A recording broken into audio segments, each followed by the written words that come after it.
네, 39과 구역공과 준비합니다. 제목은 온유입니다. 온유. 온유를 다룰 때 온유함의 정의, 그 뜻이 무엇인가를 먼저 보는 게 중요하겠죠. 온유와 함께 자주 쓰이는 단어가 바로 겸손인데, 제가 간단하게 한번 써봤는데, 온유란 것은 자기 중심에 이끌리지 않고 타인 중심으로 생각하고 행동하는 것을 온유라 부릅니다. 네, 이 온유와 비슷한 말, 겸손은 내가 사회적으로 낮은 자이기 때문에 그와 같은 낮은 자의 모습을 취하는 거예요. 나는 상대방한테 대항할 힘도 없고, 그래서 봉사하고 섬기는 것인데, 그것을 겸손이라고 말합니다. 그러니까 마땅히 내가 남보다 낮은 신분이기 때문에, 그렇게 느끼기 때문에, 그렇게 인정하기 때문에, 그런 행동을 보이는 거죠. 그것을 겸손이라고 한다면 온유란 것은 좀 뜻밖에도 내 중심이 아니라 상대방 중심으로 생각하고 판단하고 그렇게 행동해 주는 것입니다. 네, 온유와 겸손에 대한 이런 사전적, 그냥 일반적인 그런 뜻을 다루어 보았습니다. 성경 말씀은 마태복음 11장 29절 말씀이죠. 나는 마음이 온유하고 겸손하니 나의 멍에를 메고 내게 배우라. 그리하면 너의 마음이 쉼을 얻으리니. 주님께서 제 아들에게 이 말씀을 하실 때 너의 마음이 쉼을 얻고 평강을 얻으려면 앞에 보니까 바로 주님께 와서 주가 주시는 멍에를 메고 주님께 배워야 합니다. 그런데 주님은 혹독한 혹은 날카로운 또한 무서운 그런 선생님이지 않고 온유하고 겸손하신 분이라고 말씀합니다. 하나님이, 아니 주님께서 온유하고 겸손한 마음을 갖고 계시기 때문에 그분께 와서 그분 주시는 사명을 갖고 배우는 것은 그렇게 어렵지 않습니다. 그가 바로 온유하고 겸손하기 때문에 그렇습니다. 밑에 본문 2의 말씀 보시면 이제 민수기 여기 보시면 12장 말씀인데 40년 동안 이스라엘 백성들은 반복적으로 불평하고 불순종했으나 모세는 끝까지 하나님 앞에서 백성들을 변호하는 제사장적 사명을 다했습니다. 불평하고 불순종하는 것은 사실 40년 동안 반복된 건 아니었고 처음 한 3년 정도에 이렇게 집중적으로 발생합니다. 그렇기 때문에 어느 정도 광야 생활에 적응하기 전에 이스라엘 백성은 10번 정도 불평과 불만을 내어 쏟게끔 됩니다. 네, 이럴 때 측근이었던 아론과 미리암이 시기와 질투로 바로 모세를, 그를 비방했을 때도 모세는 그들에게 분노하지 않고 침묵합니다. 그러니까 이제 모세가 이제 그두라라고 하는 애굽 여인을 취했을 때 미리암과 아론이 뭐라고 하거든요. 자, 이때 미리암이 나병에 걸리는데 오히려 미리암이 나병에 걸리자 하나님께 그녀를 치유해 달라고 기도드렸습니다. 이게 참 마음이 온유한 사람의 습관이죠. 그러니까 애굽 여인을 후트러 둔 것 때문에 모세도 어떻게 보면 할 말이 많지는 않았을 것입니다.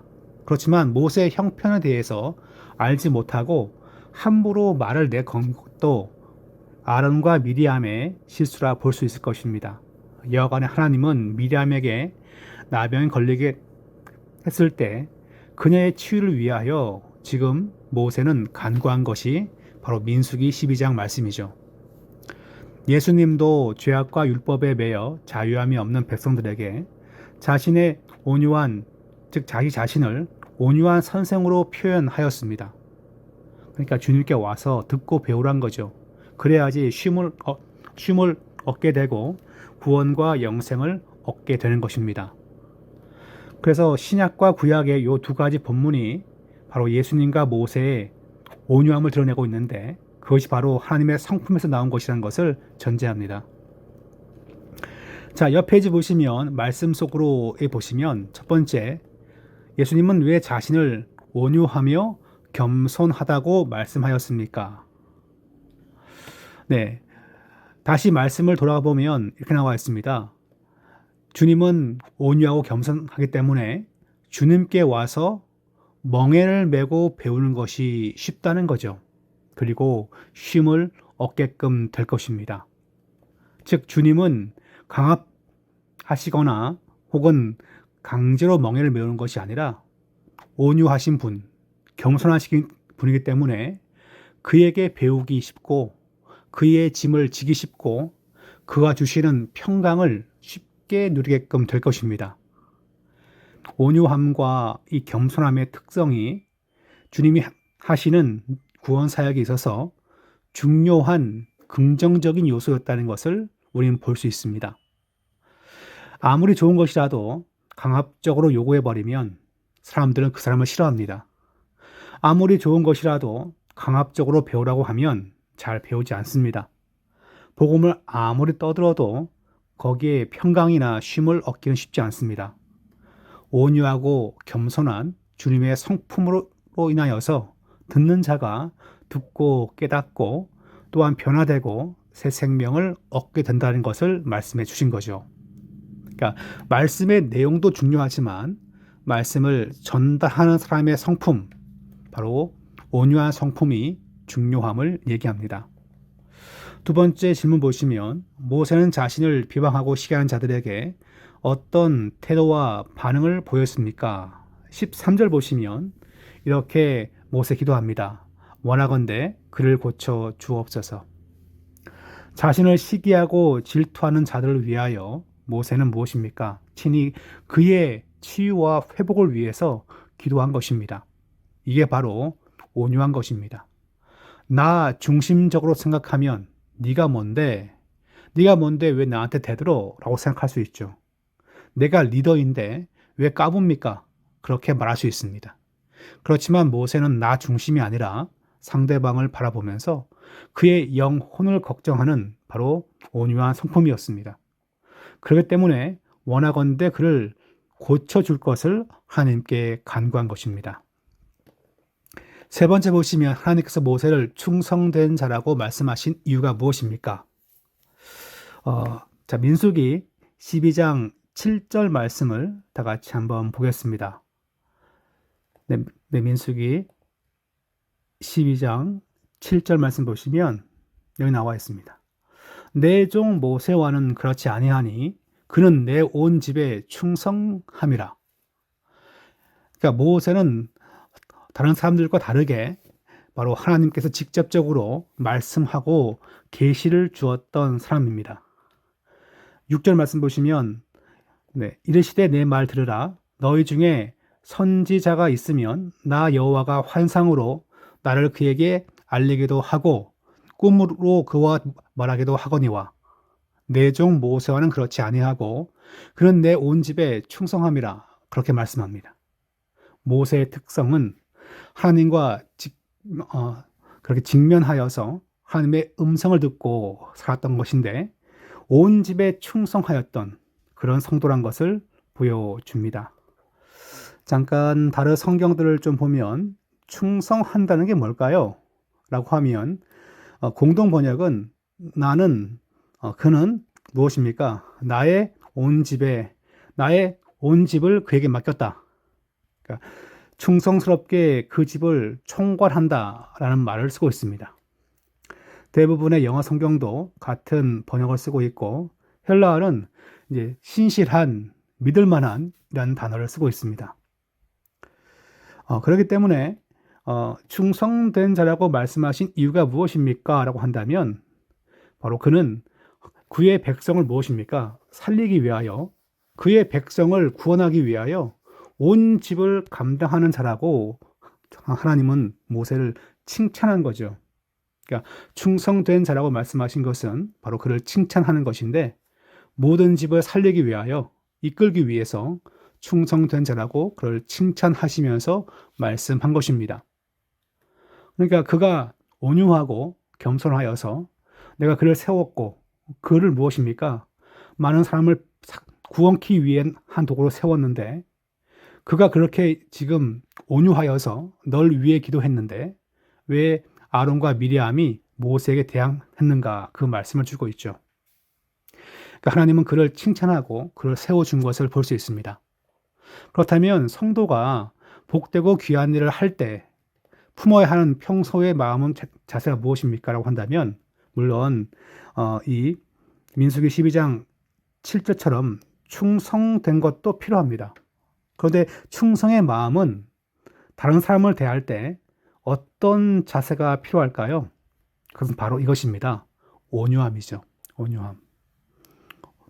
온유함을 품고 있을 때 그가 갖고 있는 믿음과 또한 진실한 마음이 잘 전달되게끔 되어 있습니다. 제가 처음에 이 구역공과 다루면서 두 단어를 이렇게 한번 표현을 해봤죠. 온유는 자기 중심에 이끌리지 않고 타인 중심 혹은 하나님 중심으로 마음을 이끌며 사는 것입니다. 겸손은 나를 낮추는 것입니다. 쉽게 말하면.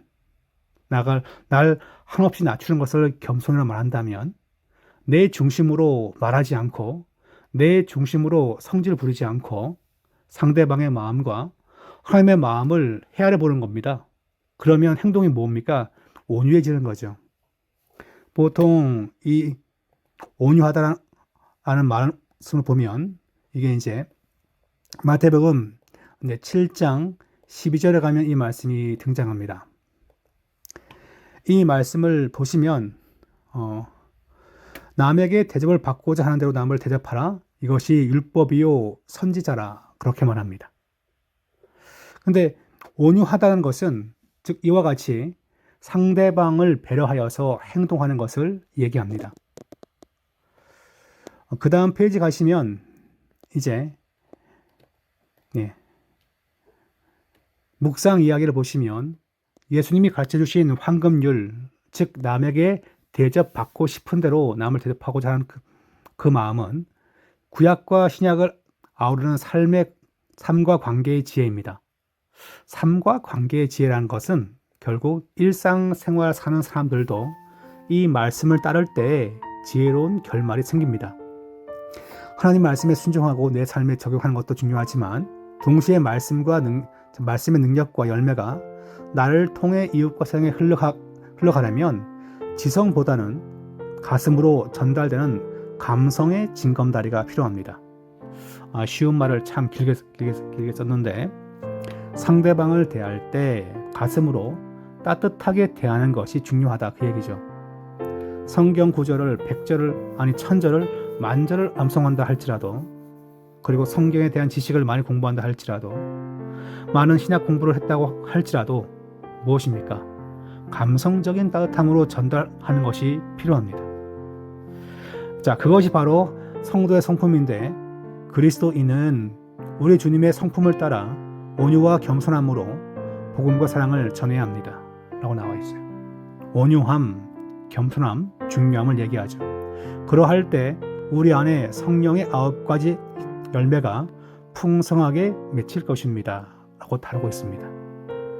아무리 좋은 진리, 아무리 좋은 복음을 갖고 있다고 할지라도 전달하는 사람의 마음의 상태가 중요한 것인데 바로 상대방 중심으로 내 마음대로 하는 것이 아니라 하나님의 뜻하신 대로 행동하는 것이 중요합니다.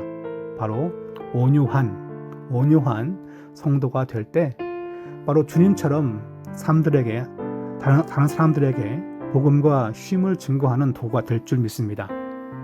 공과를 잘 준비하시고 각 구역마다 온유한 것이 중요하다는 걸 깨닫고 또 그 가운데 많은 또한 기쁨과 감사가 있기를 축복합니다.